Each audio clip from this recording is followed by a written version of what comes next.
Kaixo eta ongi etorri egun berri batera, gaur urriak 25, asteazkena da, eta bi elkarrizketa izanen ditugu. Batetik Xanti Quiroga, Rigorako lankidea dena, aurten Rigorak 10 urte eginen ditu, eta honen harira udazkeneko kanpaina kontatuko digu Xantik, eta bestetik Patriarburua Bortzirietako mankomunitateko euskara teknikaria da, eta Peio Apezetxea Zubiri bigarren ikerketa beka aurkeztuko digu, deialdia irekita dago urriaren 29 arte, eta beka honen inguruan hitz eginen dugu. Baina beti bezala, elkarrizketak baino lehen goazen betiko dukiarekin.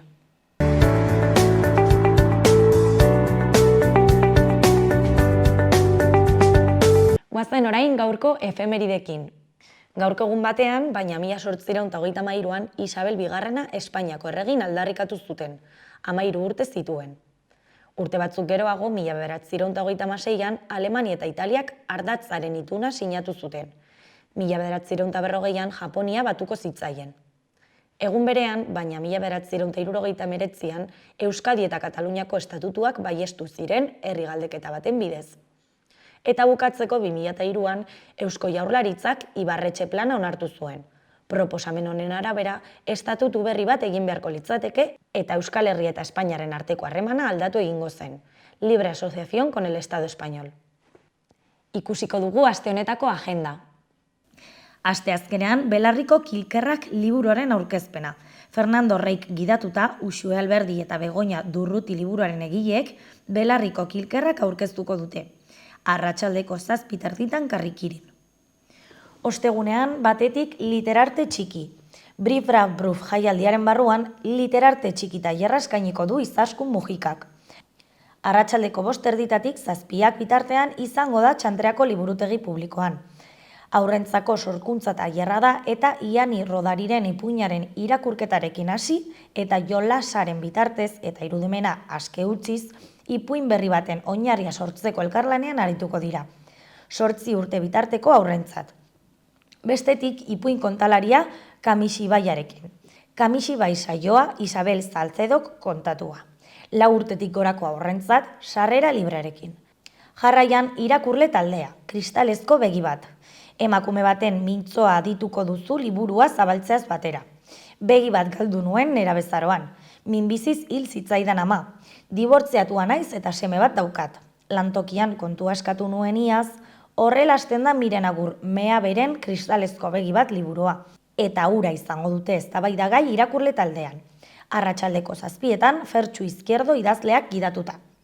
Bukatzeko Arkanbele kantak. Zibibos kondestablearen areto nagusian 7:30. Euskarazko errezitaldia.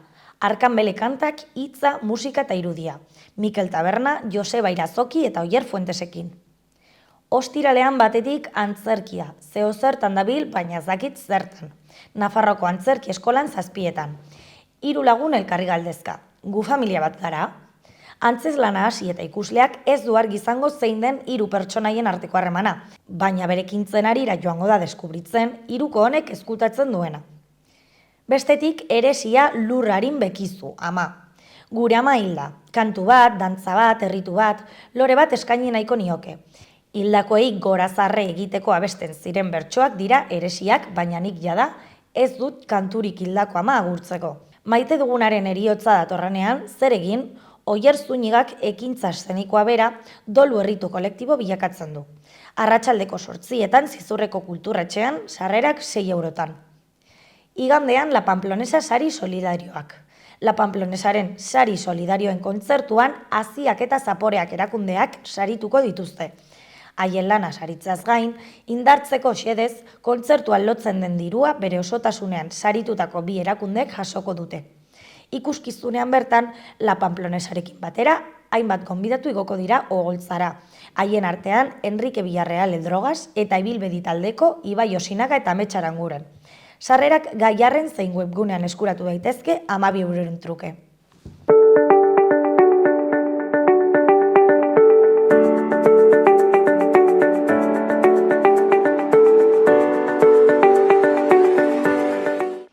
Ikusi dezagun gaurko egunkarieko azalek zer dioten. Diario de Notiziasen titular nagusian, Sánchezen eta Sumarren arteko akordioak 37,4 orduko lan astea aurreikusten du. Investidura gertuagoa dagoela, PSOEko buruak eta Díazek bizikidetza eskatu dute bazkideak erakartzeko.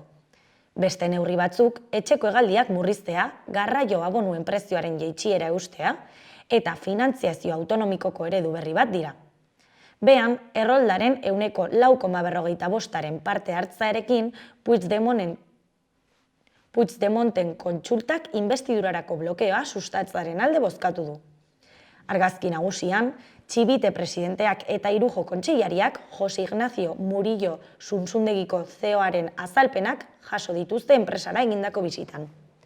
Titularrean, Zunzundegi 720 enplegura iristea aurreikusten du 2027an. Enpresak Volvorekin duen akordioa zigilatzen du 2 autobus modelo fabrikatzeko. Eskuineko berrietan, batetik, 2 gazte erasotu dituzte Iruñeko narkopisu batean. Labankadetako bat, zainketa intentsiboetako unitatetan ingresatuta geratu zen, zauri oso larriekin. Bestalde, Txibitek aurreratu du urria 308.000 kotizatzailearekin itxiko duela. Jarraian, dagoeneko 5.800 pertsona hil dira Gazan Israelen bombardaketen ondorioz. Bukatzeko, eraikuntzako 12.200 langiletzako pentsio plan sektoriala. Diario de Navarrako titular nagusian, Nafarroa da taba iristen ez den 5 erkidegoetako bat. Ingeniarien ikastetxearentzat premiazkoa da Iruña-Zaragoza korridorea eraikitzea.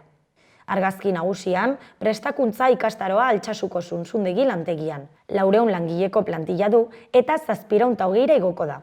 Izenburuan etorkizuna Zunzundegirentzat. Volvok Altsasurako duen kontraktuak 500 milioi fakturazio eta 320 lanpostu gehiago ziurtatzen dizkio. Eskuineko berrietan, batetik, Siemens Gamesak sektore publikoari laguntzeko bere plan aplikatzeko eskatu dio Europari. Nafarroan 1.800 langile ditu multinazionalak eta indartsu eta lehiakor izateko baldintzak eskaintzen dituela ziurtatu du. Bestetik, PSOEk eta Sumarrek akordioa lotu dute, eta gainerako bazkideek horren berri eman dute. Lanastea 37,5 ordura murrizten du, langile gehienek duten lanaldiaren antzekoa. Bukatzeko, Komisiones Obrerasek emakumeak eraikuntzaren sektorean sustatzea proposatu du. Garako titularrean, PSOEk eta Sumarrek itxi egin dute ituna, euskaldunen eta katalanen zain. Pedro Sánchezek urrats bat eman du investidurarako bidean, Yolanda Díazekin batera gobernu akordioa sinatu ondoren. Orain, indar subiranisten beharrezko babesa da negoziazioen ardatza. Behan, aurrekontu errekorra EAen, baina gastu soziala geldituta. Argazki nagusian, idilio europarrak gau magiko baten ondoren jarraitzen du Lisboan. Errealak urrezko 3 puntu lortu zituen atzo Benficaren aurka Lisboan, partida bikaina jokatu ondoren. Brais Mendezek, 2. zatian sartutako golari esker. Eskuinean batetik negoziazio aldarrikatuz, greba egiten dute Steilas, ELA eta Komisiones Obrerasek. Ikastetxe publikoen jarduera erdira murriztu zen atzo. Bestetik, Israelek ia 6.000 pertsona hil ditu 17 egunetan. Berrian, titular nagusian, emakumentzako isilpeko kartzelak. Espainiako diktadurak emakumeen babeserako patronatua sortu zuen 1951ean, galbidean ziren neska adingabei laguntza emateko. Mota askotako eraso, tratu txar eta gehiegikeriak sufritu zituzten zentroetan. Behan, zentroetan izandako 3 emakumeen testigantza. Beko argazkian, sindikatuak atzo Bilbon egin zuten manifestazioan. Hezkuntza publiko indartsu baten alde. Gaur sektore publiko osoan deitu dute lanuztera. Alboan batetik Israelek 700 palestinar baino gehiago hil ditu 24 ordutan. Bestetik, Nafarroako Foru hobekuntza berritzeko lantaldea azaroaren 17an hasiko da lanean. Futbolean, Realak etxetik kanpo jokatutako 2 partidak irabazi ditu txapeldunen ligan. Atzo 0-1 Benficaren aurka irabazi zuen. Alboko argazkian, Pedro Sánchez eta Yolanda Díaz atzo Madrilen. Eta bukatzeko, Eusko Jaurlaritzak 774 milioi euro gehiago izanen ditu legealdiko azken urtean. Euskal Herria Irratiko berri nagusian, Zunzundegik 320 lanpostu eta 500 milioi bermatu ditu Volvorekin kontratua lotuz. Altsasuko Zunzundegi enpresak Volvorekin kontratua lotu du 2 autobus modelo fabrikatzeko. Akordio horrek 500 milioi euroko fakturazioa eta 320 lanposturen sorrera bermatuko ditu. Beste berrian, Belarriko Kilkerra liburua aurkeztu dute gaur Karrikirin. Arratsaldeko 7:00 aurkeztuko dute Karrikirin liburuaren egileek, Uxue Alberdi idazleak eta Begoña Durruti ilustratzaileak. Fernando Reik gidatuko du aurkezpena.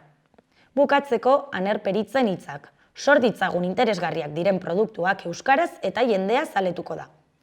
Ostegunak sormen egonaldiak antolatu ditu Euskaltzaindiak. Mintzola ahots lantegiaren bitartez, euskarazko antzerkia, bertsolaritza, kantua eta literatura gazteen gaino helarazteko. Saioak azaroaren 9an, 16an eta 23an izanen dira. Arratsaldez, Euskaltzaindiaren Iruñeko egoitzan. Itziarte Etxea musikaria, Oiana Arana idazlea, Amaia Lizagoien ipuin kontalaria eta Aner Peritz bertsolaria izanen dira saioak gidatuko dituzten sortzaileak.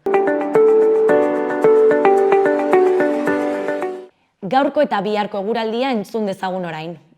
Udazkeneko eguraldi aldakorrarekin jarraituko dugu gaur. Haizeak hego-mendebaldetik jotzen jarraituko du, bolada gogorrekin, baina ez da atzo bezain indartsua izanen. Goizean goiz, ostarteak zabalduko badira ere, barnealdean batez ere oro har hodeiak nagusituko dira eta zaparradak botako ditu. Goizean goiz, kostaldean eta inguruan botako ditu eta arratsaldean euria barnealdera zabalduko da. Temperaturak 4 edo 5 gradu igoko dira, eta Kantauri isurialdean maximoak 20 gradutik gora geldituko dira, eta Mediterraneo isurialdean baxuagoak izanen dira. Bihar gero ilun eta euritsua. Giro guztiarekin hasiko dugu eguna, baina goizak aurrera egin ahala, zaparradak gero eta mardulagoak izanen dira, eta eguerdi partean euri etengabe eta erruz eginen du. Gauean, behin frontea pasata, atertzera eginen du eta hodeitza arinduz joanen da. Euriaz gain, haizea ere protagonista izanen da. Goizean goiz, hego-mendebaldetik oso zakar joko du, batez ere barnealdean, eta ondoren mendebal ipar-mendebaldera aldatuko da eta indartsu biliko da, bereziki kostaldean. Temperatura minimoak jaitsi eginen dira eta maximoak balio berdintsuetan geldituko dira, baina goizean goiz neurtuko dira hego-mendebaldeko haizearekin.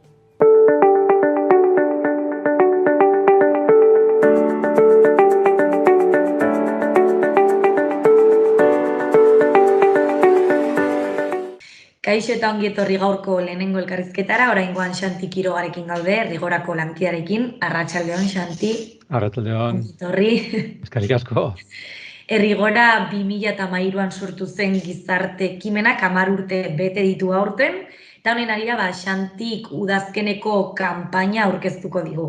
Baina pixkat atzeruntz joanez, Rigoraren istorioa ezagutzearren nola sortu zen, noiz?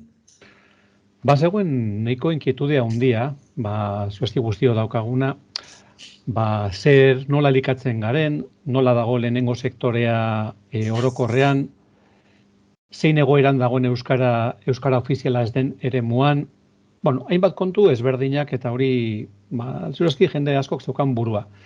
Baina talde batek planteatu zuen ekintza praktiko bat egitea, hasiera batean nahiko esperimentala, eta hasiera batean komplikatu ematen zuena, ez? Aipatzen baduzu euskara eta nekazaritza, zurazki burura joaten zaigu berehala mendialdera, bai? Hemen planteatu zen, bai, nekazaritza, euskara, baina herribera. Herribera eta herrialdeko eremu. Hain zuzen ere, euskara ofiziala ez den eremu hori oso zabala dena, ez? Eta zabala da, ikusten badugu udalerriko purua, gehienak eremu horretan daude. Nahiz eta biztanlego gehieno Iruñerrian izan, hori da errealitatea, ez?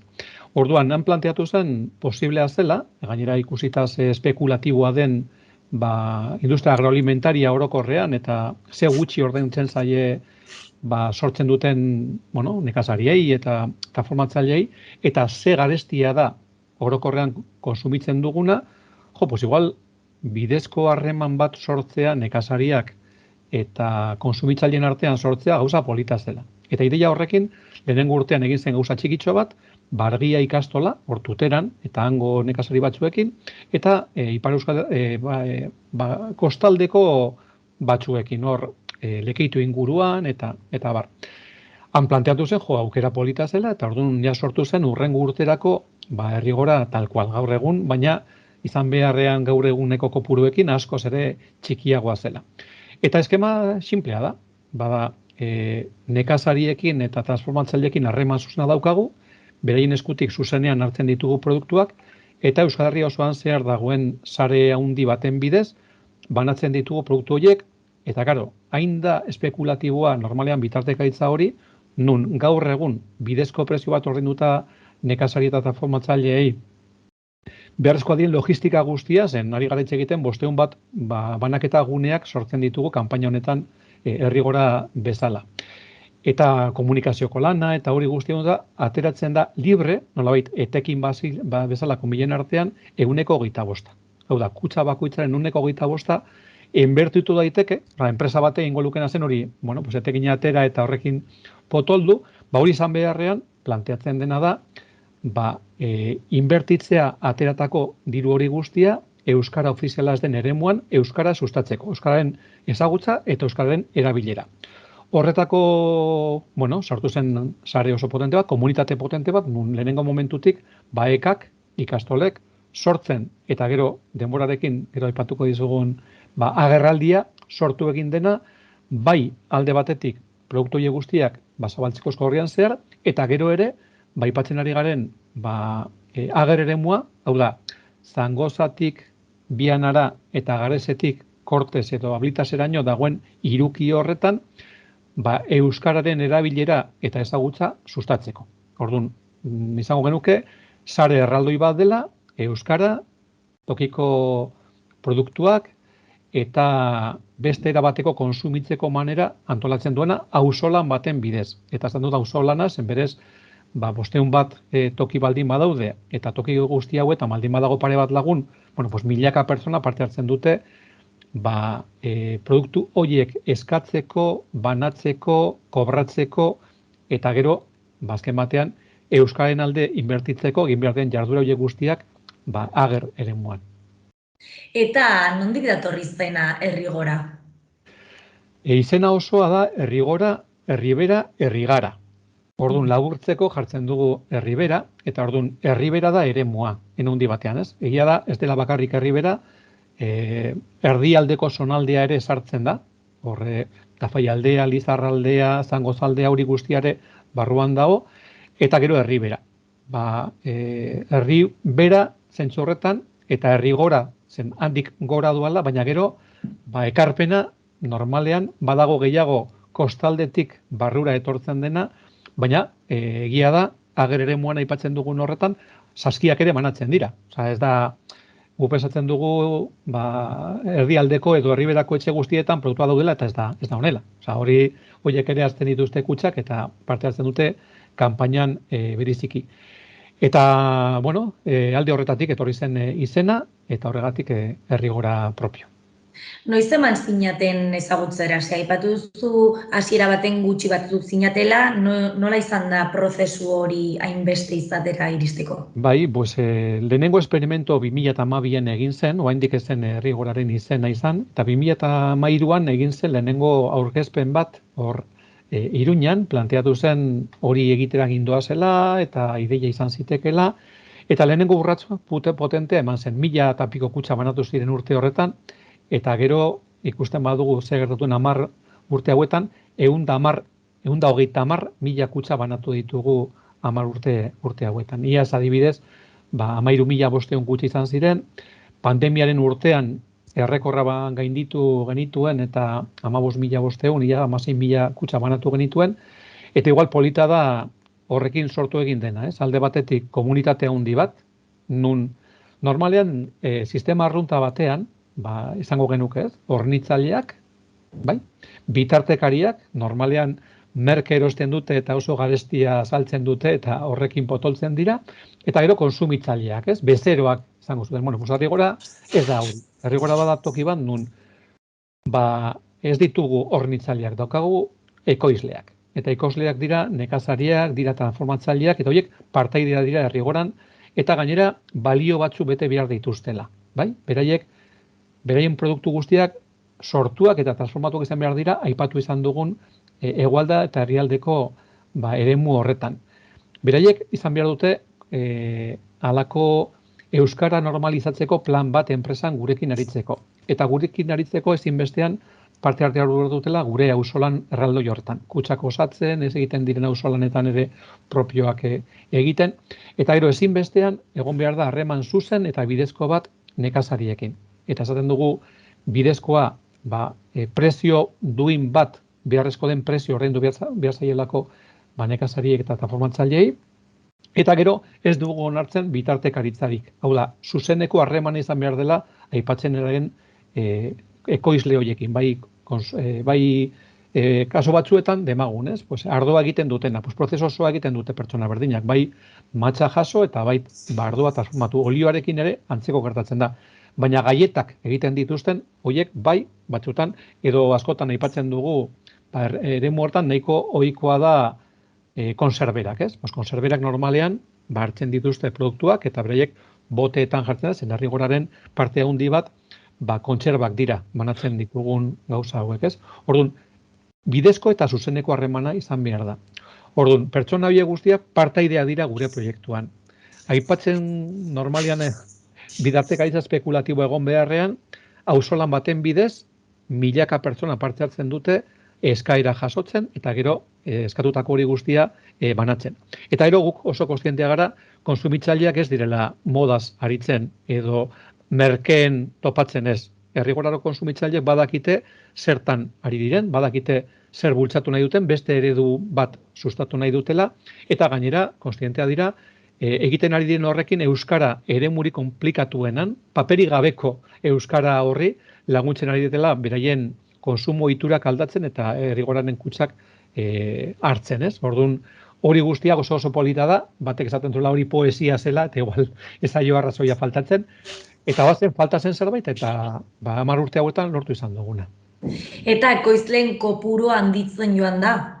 Geroz eta ekoizle gehiago daude? Pentsa, lehenengo esperimentuan ekoizle batekin egin zen. Handik gutxira ja 5 ziren, eta gaur egun 23 ekoizle dira.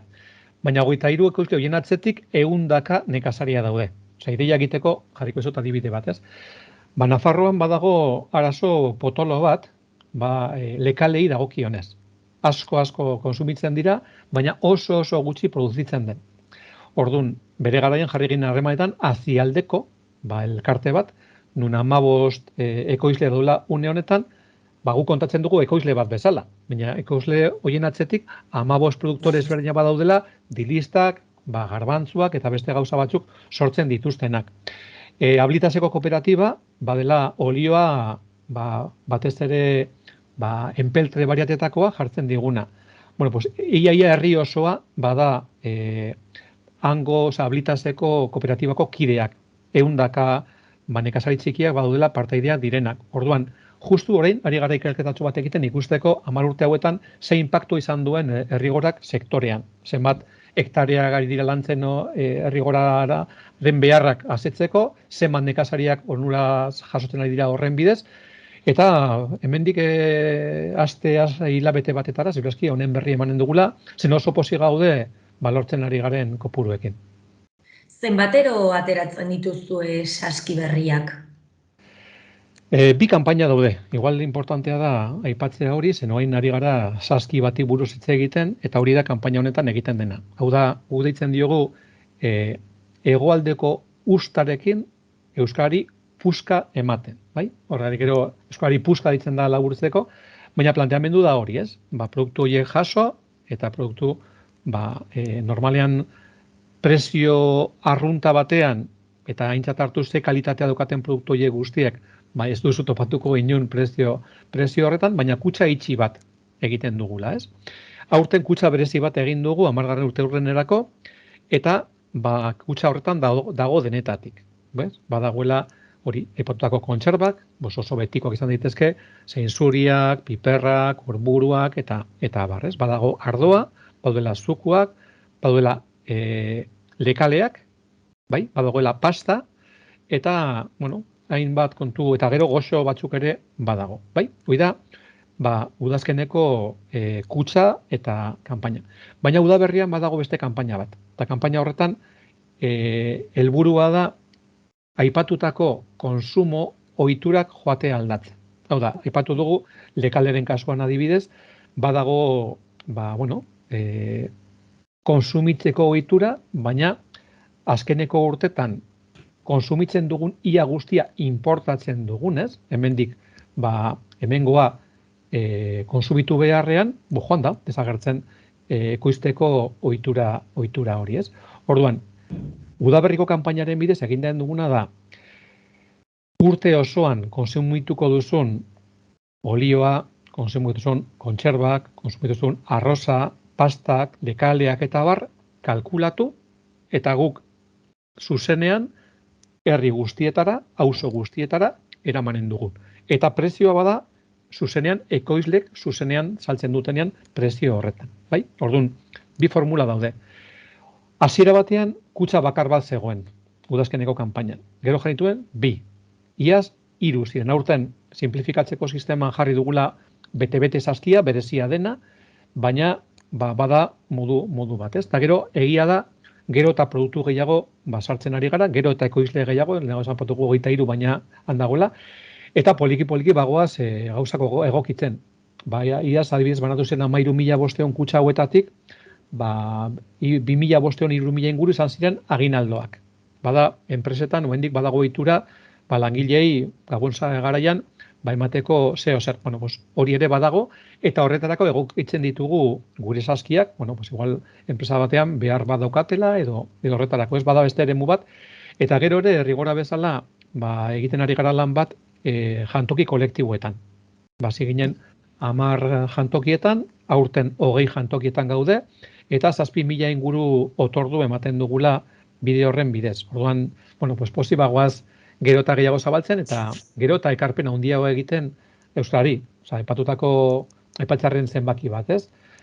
130.000 kutxa banatu genituen udazkeneko 10 kanpaina hauetan, eta horren ondorioz, 1,8 milioi euro inbertitu dira Euskara sustatzeko, aipatzen ari garen Euskara ofiziala ez den eremuan. Orduan, poliki-poliki bagoaz handitzen eta zabaltzen, eta kalkulatzen dugu une honetan 9.000, 10.000 familiaren gana iristen garela bi kanpainen artean. Hau da, izan daiteke 30.000, 40.000 lagun hoien gana iristen gara, Euskal Herritarren 1% gora, kokatua gaudela dagoeneko, ez? Orduan, zerbait polita da.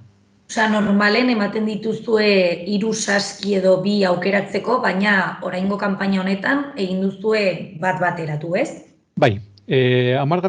urteurrenerako gu daukagu helburu bat. Inoiz baino kutxa gehien banatzea. Eta izan diren, kutxa errekorrak apurtu ziren justu pandemia garaian. Gu konstientea gara, udazkeneko kanpaina, elkartasun kanpaina dela. Eta orduan, kasu honetan, jendeak kutxa hartzen duenean, bai aginaldo bezala, eta bai donor hartzen duenean, badaki zertarako egiten duen. Eta nahi duela, lehenengo sektorea lagundu, bai, eta gero ere Euskara sustatu alduen neurrian, ez? Orduan, hori simplifikatzeko 10. urte honetarako esan genuen, nola egin aldugu eskuragarriago jartzeko kutxa. Orduan, igual simplifikatuko dugu, eta kutxa bakar batean sartuko ditugu produktu guztiak. Baina, lehenago bazegoen 55 euroko kutxa beltz bat, konbentzionala, 75 euroko kutxa berde bat ekologikoa zena, eta gero berezia den 75 euroko beste bat, ez? Orduan, egin duguna da, bete-bete kutxa, deitzen dugun aurtengo kutxa berezia, 9 produktu ditu, eta 50 euroko balio du, ez? Baina, badaude 5 produktu oso errigorako produktuak direnak, betikoak izan daitezkenak, zainzuriak, piperrak, orburuak, alkoholdun edabe bat, izan daiteke ardoa edo izan daiteke patxarrena kasu batzuetan, eta gero goxo bat, polboroiak, pasta, gaietak, halako zerbait. Hori kutxa guztietan daude. Baina horretaz gain beste 4 produktu gehiago daude. Eta beste 4 produktu horiek dira, badoaz, gure ekoizle guztien produktuak txandakatzen, hau da, zuk eskatzen duzunean 4 produktu horiek ez dakizu aldez aurretik zentzuk izango ziren, baina badakizu edozein kasuan 50 euroko balio izango dutela lehenagoko aipatutako 5 ohiko produktu horietaz gain. Zentzuk izan daitezke, badago, iazko kutxa txurian zegoen txanpaina, badago, izan daiteke patxarrana, badago. Aipatutako beste gauza goxoak ere, gazta, badago. Hori guztia badagoela, baina badoaz txandakatzen 9 produktu izan arte. Eta aurten deitzen dugu hori, bete-bete, 10 urte, bete-bete saskia berezia. Eta nola egiten da saski honen eskaera? Badakit dagoela aukera online egiteko, baina ere presentzialki? Bai. Rigora.eus webgunean sartzen bazara, edo fijatzen bazara jarri ditugun kartelak eta eskudo horrietan, Euskal Herria osoan, 500 bat banaketa gunea badaude. Orduan zurazki, zure etxetik hurbil, berdin zait, nungoa zaren, Nafarroako hegoaldekoa edo Nafarroako iparraldekoa, da, Xaloa telebista iristen den toki guztietan, badagoela oso hurbil eskaera gune bat egiteko. Ordu, zu joan zitezke toki fisiko horretara, han bete esku horria, esan zenbat kutxak nahi duzun, zure izena eman eta kontakturako telefonoa edo, eta orduan eskatutako toki horretara joango zara, azaroaren 16tik aurrera, zu eskatutako kutxak eskatzera. Hori bada ohiko sistema hasiera batean hasi ginela. Zer gertatu da, azkeneko 10 urte hauetan garapen ikaragarri izan duela interneta. Eta gaur egun eskaera askok, eta gure kasuen 70%tik gora onlineetik dator. Orduan horretarako, eta bilakatu den sistemarik errexena, rigora.eus webgunean sartu, han topatu zure etxetik hurbilen dagoen banaketa gune, han bete halako galdetegitxo bat, esan ez zenbat kutxak nahi dituzun, nola duzu izena, zein den zure helbide elektronikoa, telefonoa, eta han ikusiko duzu, hori, prozesu berdina, baina internetez, eta egin dezakezu ordainketa internetez. Bestela, egin dezakezu ordainketa kutxa jatzen duzun unean bertan, eta listo. Eta noiztik izan dute saskia erosteko aukera, badago epe bat, ez? Imaginatzen. Hori da, joan den ostiralean hasi ginen, urriaren 20rekin, eta azaroren 9 arte egonen da eskaera egiteko epea, eta ipatuta dago bezala, azaroren 16tik aurrera hasiko gara Nafarroako banaketa egiten, ondoren etorriko dela Ipar Euskal Herrikoa eta Arabakoa, gero Gipuzkoakoa, eta azkena Bizkaikoa izanen da. Euskal Herria osoa 7 herrialdetan iristen dira gure kutxak. Hein handi batean, AEKako euskaltegi guztietan posible dako, ikastolako guztietan, baita zehaskakoak direnak ere, ikastetxe askotan, elkarte askotan, sindikatu askotan, denetatik dako prozesu horretan, eta oso eskatuta gaudela guzti horien laguntzarekin jakina. Ikusi dut ere mosaiko bat sortzen ari zaretela, ez? Hor webgunean. Bai, hori lehenago ipatu dugu komunitatearen ideia hori, ez? Komunitatean nun daudela ekoizleak, gaudela guk, azken batean sarektze lana egiten dugunak, eta daude konsumitzaile batzuk ere. Orduan, guk erakutsi nahi genuen rigoraren atzetik zer dagoen, ez? Orduan, gaina izan da, prozesu osatzeko ere oso polita izan da. Zen, ari ginen pentsatzen aurtengo kanpainaren irudia zen izan ziteken, eta pentsatu genuen aurpegiaz, osatzea mosaiko bat. Orduan, nahiz eta San Fermientako garaian izan, zabaldu genuen, prest zaude zure argazkia emateko herrigoren kanpainarako eta segituan 500 aurpegi jaso genituen, horren geroztik gehiago, eta horrekin osatu dugu mosaiko hori.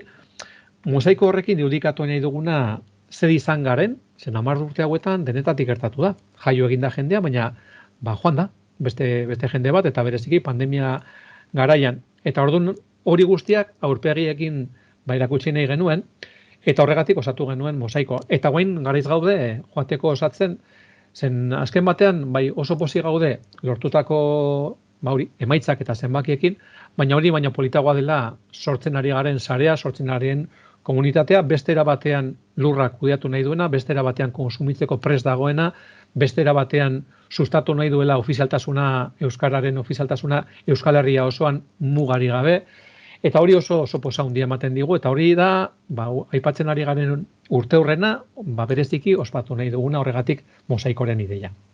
Normalen errigorako besteroak izaten dira finkoak, urtero kontsumitzen dutenak edo saski hori erosten dutenak? Urtero badoa jendea hunditzen. Gu posi gaude, aipatu dugulako hori ez, 9-10.000 familiaren gane iristen garelako, baina konstiente gara oraindik badago jende askok, txekitan ari gara hori, Euskal Herrian bizi bagara 3 milioi inguru, zupentza guendikan, 2 milioi 900 da asko falta dira guendikan horretan parte hartzeko. Ordu konstiente gara lana gehiago egin behar dugula, eta horregatik oso eskertzekoa dela zuen laguntza gauza hauetarako, ez? Bereziki, igual, gutxienez euskaltzaletasunetik sarrera handiago izan dezaken jende hori. Baina jende gehiagoren gana iritsi behar garela. Orduan, nik esango nuke badagoela eremu fidel bat, urtero hori egiten duena. Aurten bereziki nahiko genuke eskaera egin duen noizbait jende orok eskaera hori egitea, margarren urteurna gurekin batera ospatzeko eta pozik egiteko hori guztia. Baina nahiko genuke joatea zabaltzen horregatik lehenengo gonbidapena da, gure inguruan, gure hori, konsumitzaile fidel hoiei eskatzeko bere inguruan daudenak bai lanean, ikastetxean, familian, toke guztietan, bueno, pues laguntzeko zabaltzen ideia hori, zen azken batean, gure ustez behintzat, ekarpen polita egiten ari gara zentsu ezberdinetan, Nafarroako eremu guztiei, bai euskalgintzari, bai nekazaritzari, bai konsumitzeko, bai, pentsa ezagun, ez? Importatu beharrean gauzak urrunetik eta horrek dituen aztarna ekologiko guztiarekin, bertatik sortzen badugu, eta bertatik konsumitzen badugu, onura oso handia da zentzu ezberdinetan, ez bakarrik ekologikotik, osea, zentzu zabalean, eta bidezko harremanak ere sortzea gauza importantea da. Zein izan da zuretzako egin duzuten saskirik bereziena?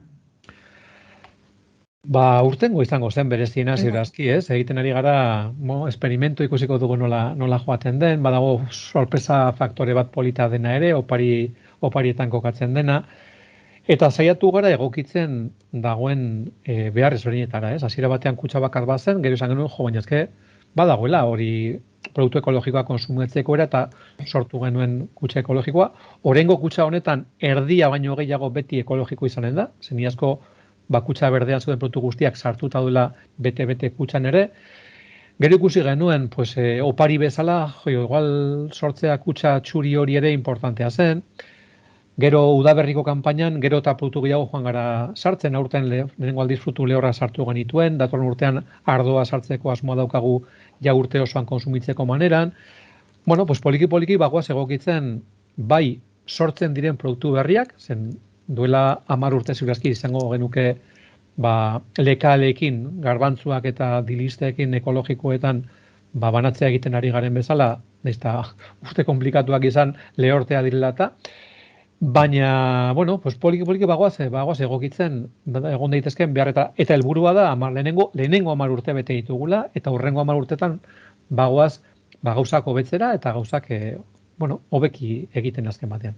Galdetu behar nizun zein den 10 urte hauetako balorazioa, baino zer hobetuko zenuen zentzuan? Ze helburu dituzu hemendik aurrera? Esan duzu handitu zuela, pertsona askotara iritsi zaretela, baina zer hobetuko zenuke?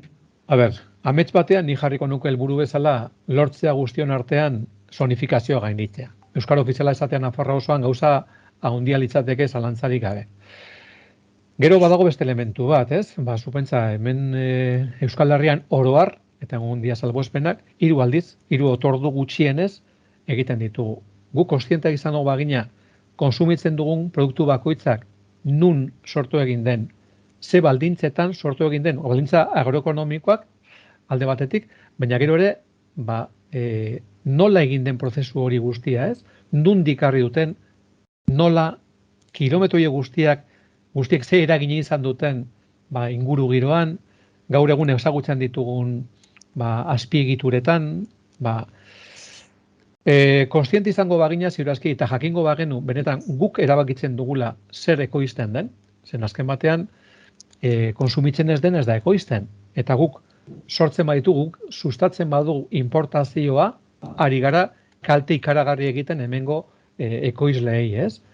Han nik uste dut urratsa handiak eman daitezkela. Gu geuk ere hobetu dezakegula dizente jasangarritasunari dagokionez, erabiltzen ditugun potoak dira normalean kristalezkoak, erabili ahalko liratezke. Osea, gaur egun birziklatzen dira, bale, ados, baina sortzen dira berriro ere. Kartoia, guk azken batean distantzia txikia dira, baina kilometro asko dira azken batean. Orduan, hori normalean konbustioko autoekin eta furgonetekin egiten dugu. Hau da, asko dago hobetzeko zabaltzeaz gain. Nik uste dut, herrigorak egin duen ekarpena polita dela 10 urtetan, baina asko dauka oraindik hobetzeko. Beno, Xanti, hemendik Xaloatik animatuko dugu ikusleak, animatuko ditugu herrigorako saski berezi hau erostera, ez? Bai, nik uste dut lehenengo aipatzen genuena, noizbait herrigoraren saskia hartu duen edo nork, aurten bereziki hartu beharko lukela, ea lortzen dugun, inoiz egin dugun ekarpenik handiena eman ahal izateko, bai euskarari eta bai nekazariei eta, azkenean amalurrari egiten dugunaren arabera. Noiz arte badago hartzeko saskia erosteko epea?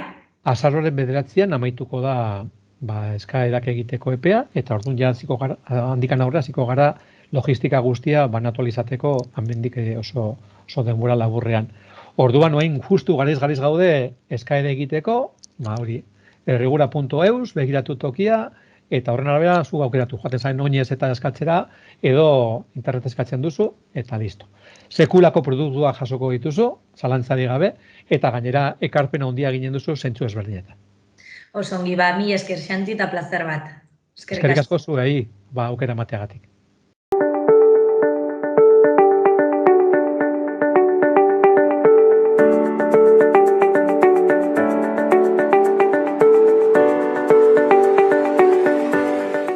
Iruñeko azken albisteak entzun ditzagun. Batetik 7 antzezlanek horietako 5 komediak osatzen dute udalak azaroan antolatzen duen hemengo antzerki erakustaldiaren edizio berria. Antzezpenak Zibibost Iturraman, San Jorge eta Mendillorrein eginen dira eta sarrera librea izanen da gonbidapena jaso ondoren. Azaroaren 3 hasi eta 12 arte luzatuko da hiriko Zibibox sarean. Emanaldi guztiak doakoak dira, baina aldez aurretik gonbidapena kendu behar da. Gonbidapena herritarren arretarako 010 telefonoan edo 322 pamplonaskultura.es webgunean eta Zibibox sarean eskura daiteke. Aurtengo edizioan 7 antzezlan antzestuko dira, horietatik 5 komediak dira, baina drama poetiko bat eta thriller bat ere badaude. La vida durable lanak irekiko du jaialdi azaroaren 3an Alfredo Sanzolek idatzitako lehen 4 lanetan barrena bidaia eginez. Bestetik Iruñak Mixed Ability nazioarteko errugbi txapelketa hartuko du 2025an. Iruña Mixed Ability nazioarteko errugbi txapelketaren egoitza izanen du 2025an. Diziplina horrek urritasunak dituzten eta urritasunik ez duten pertsonak biltzen ditu bere jokalarien artean. Egokitu gabeko arau berberekin jokatzen dutenak.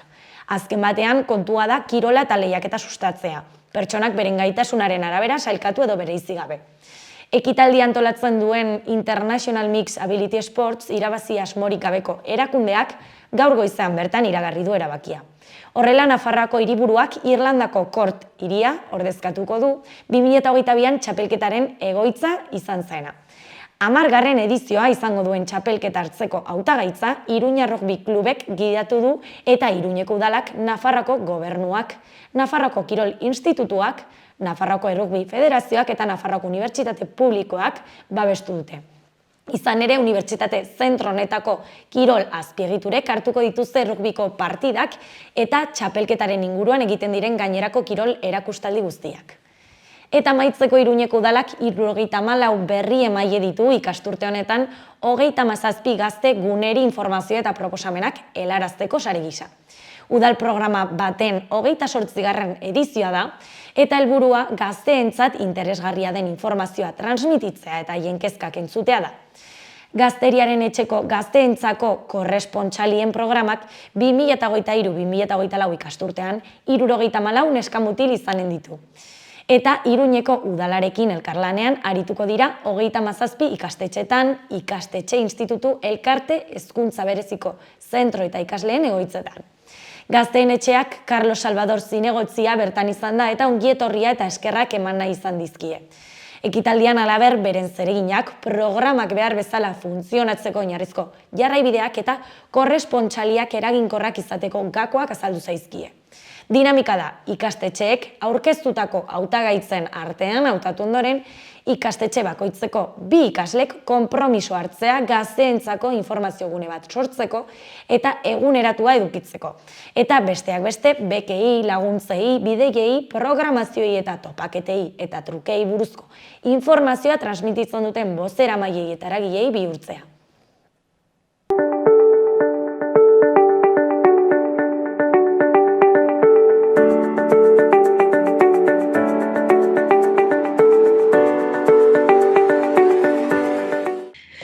Peio Apeztetxea Zubiri bigarren ikerketa beka aurkeztera zatoz, urriaren 29an amaituko da deialdiara aurkezteko epea, Eta Euskaltzaindiarekin elkarlanean antolatzen duzuen beka da, ez?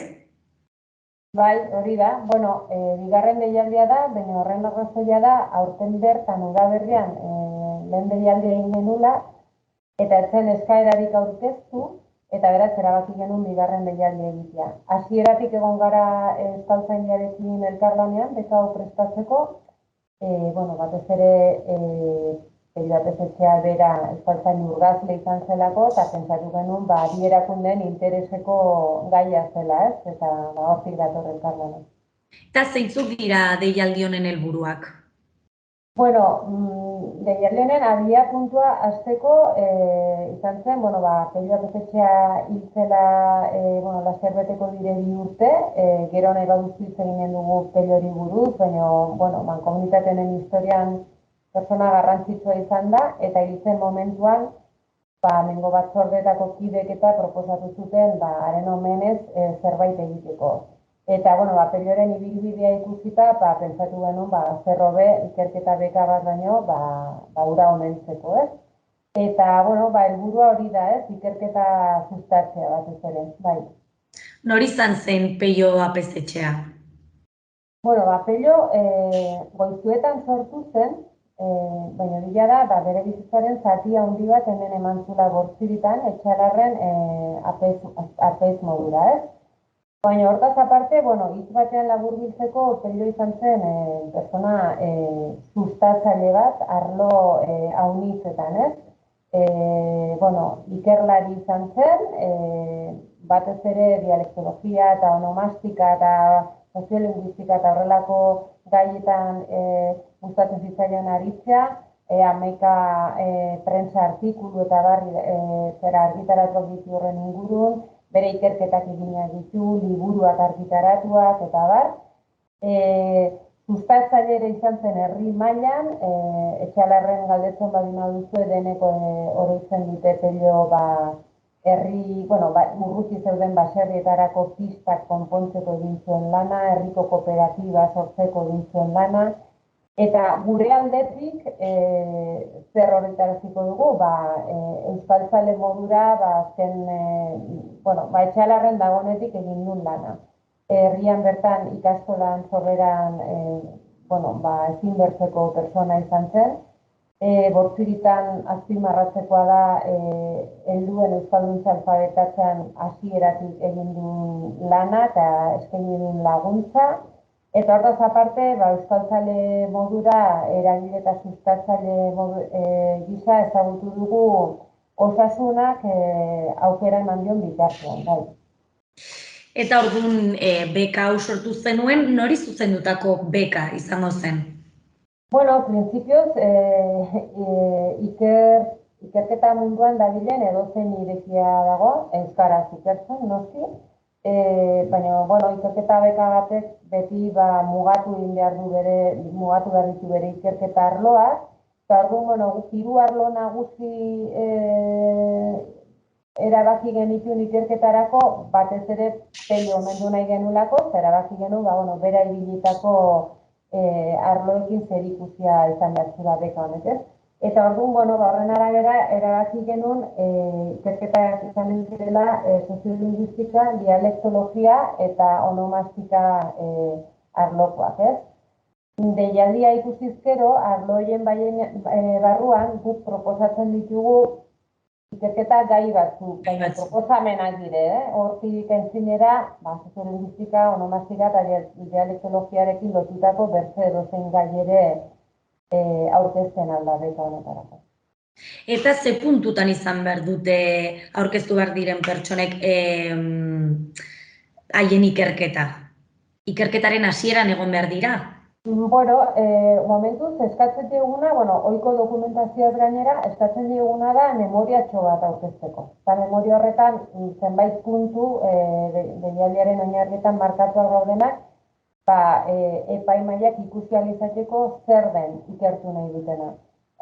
Noski hau ez da dagoeneko ikertua dagoen zerbait saritzeko, baizik eta ikertu nahi den gai bat saritu nahi da, ez? Orduan, erranen genuke ikerketaren hastapen fasean egon behar dula, asmo bat izan behar dula, Eta gehienez ere 15 orrialdeko memoria batin zehaztu behar digute zer den ikertu nahi dutena.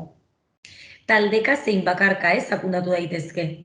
Bai, uste dugu interesgarria dela hori aukera hori ere ematea, bi modutara egiteko, talde lanean egindako ikerketak ere politak izan daitezke.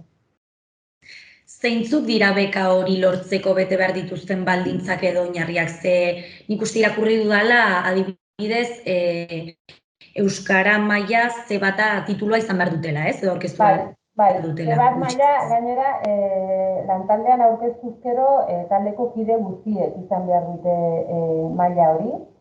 Gero eskatzen diegu beren burua aurkezteko, kurrikulum antzeko zerbait aurkezteko, bai bakarka baldin bada, banakoarena eta taldearena baldin bada ere berdin, Eta gero, nortasun agiria, eskaera horria betetzea eta gauza horitaz aparte, lehen errandu dana, memoria txori. Gehienez ere 15 orrialde izan behar dituna, eta aurkezteko asmoa dunari erranen nioke oinarriak arretaz irakurtzeko, 5. puntuan zehazten da ongi memoria horrek ze atal izan behar dituen. Eta orduan epaimaiek, imaginatzen dut, erabakiko dutela saridun bat bakarra egonen da edo bat baino gehiago? Bai, printzipioz horrela dago zehaztua, utzik ere gelditzen alda, epaimaiak ikusten badu egindako proposamenak ez datozela bat, bekaren helburuekin eta gaiekin eta bar, utzik ere gera daiteke, eta ematekotan sari bat emanen da, hori guztia epaimaiak erabakiko du, bai.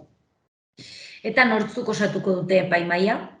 Epaimaian egonen da mankomunitateko lehendakaria, Leire Michelena Gamio, eta gero Euskaltzaindiko ordezkaria, izendatua dagoia da, eta izanen da Pascual Rekalde Irigoyen, gero mankomunitateak izendatu behar zuen bertze kide bat, eta hori baloratu ondotik, proposamena egin zitzaion Castillo Suárez Garziari eta onartu zuen, eta gero, nik teknikari moduan beteko dut idazkari lana eta, boto eskubideri gabe.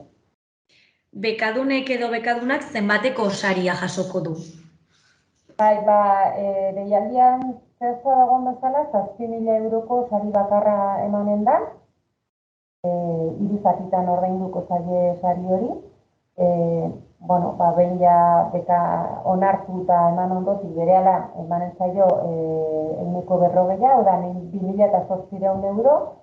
Gero, epe baten barruan, 3 hilabeteren buruan, aurkeztu behar dute laburpentxo bat ikerketaren garapenari buruz, nondik nora doazen eta bat. Orduan, bigarren zatia kobratuko duke, 130.000, eta bukaeran, lana entregatutakoan eta epaimaiak bere balorazioa indakoan, gelditzen den 130.000. Hau dena, horrekusea dago, 7 hilabeteko epean, hau da, hurrengo urteko udaberrirako ikerketa egonen izateke, prozesu guztia, printzipioz bukatua. Eta prozesu horretan, ikerketa horretan, bekadunak izanen du harremanen bat epaimai batekin edo ikerlarin batekin lana nola doan ikusteko? Ez, hori da, tartean, 3-4 hilabetera behar hori dute memoria txori aurkezteko, lanaren garapenaren inguruan, hori epaimaiari emanen zaio, epaimaiak ontzat emanen du, eta horren ondotik ordainketaren bigarren zatia. Eta gero bukaerako lan definitiboaren hori entregatu behar dute. Gero, ikerketa behin aurkeztuta, zer eginen duzue ikerketa horrekin, norren esku geratuko da?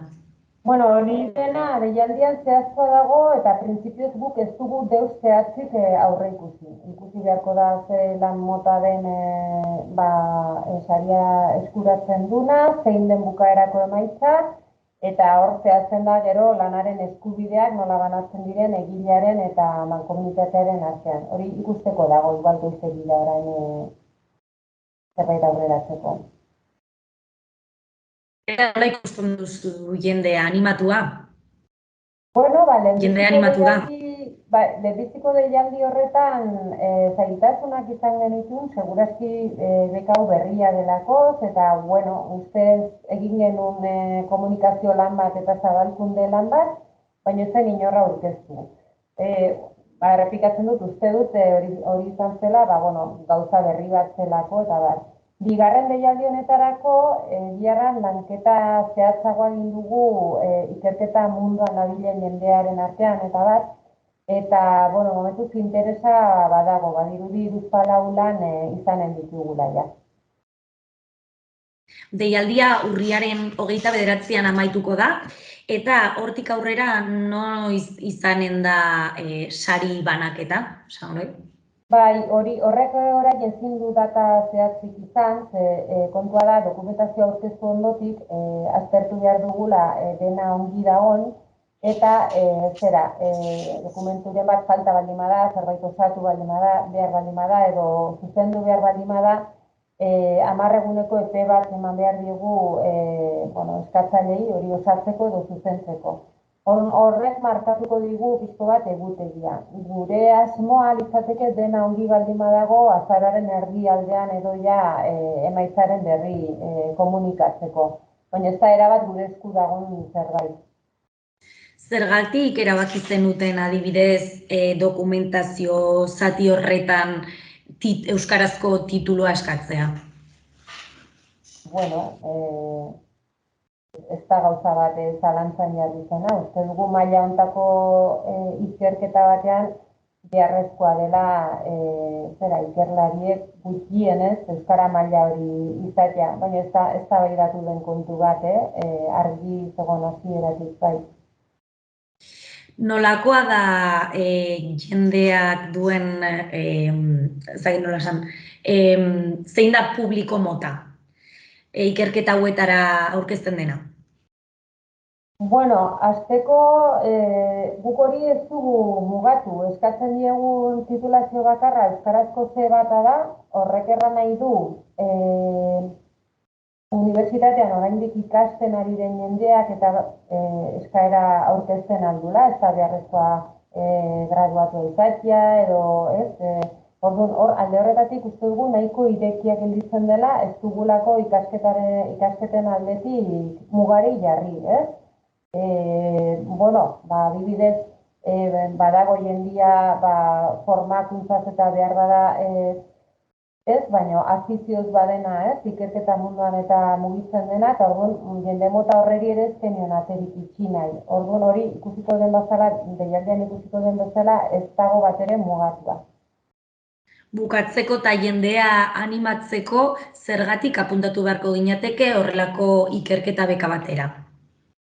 Guk uste dugu ikerketaren mundua interesgarria dela, arlo hauetan ez dela horren bertze ere ikertu, eta, are gehiago euskaraz, eta iruditzen zaigu bide bat irekitzen dugula, ez daudela horrelako aukera uniz, eta, ikerketarako interesa izaten aldun norbaitentzat, 7.000 euroko sari bat, uste dugu nahiko duina dela. Patri, plazer bat izan da zurekin hitz egitea, espero ezagun Xaloako ikusleek animatzea haien lanak aurkeztera, eta zorte on ikerketa arlo horretan. Eskerrik asko zuei. Eskerrik asko.